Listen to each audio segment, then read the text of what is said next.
Following the statement in the Apostles' Creed about the church comes this curious phrase about the communion of saints.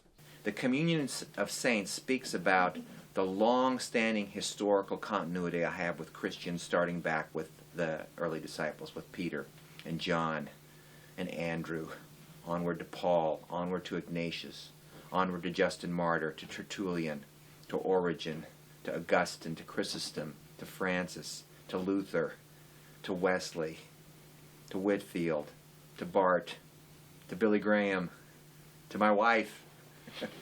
All part of the same communion.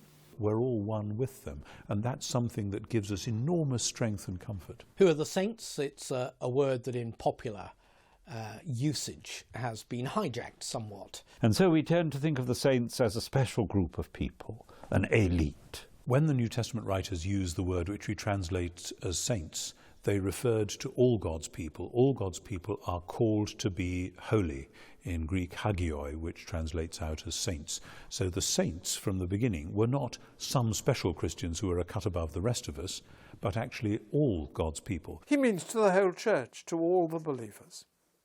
So that whether we like it or not, and whether we're a very bad saint, we're still saints. And Paul says that even to the church in Corinth, who were very far from being morally perfect. They were muddled and fractious and sinful and goodness knows what.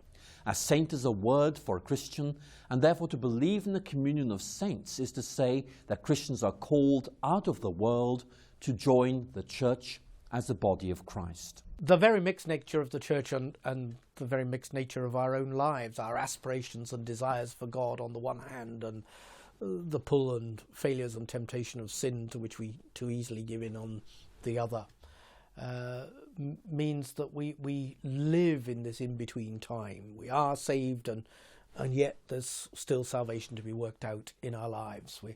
We are sinners who are forgiven by grace, but we are still sinners.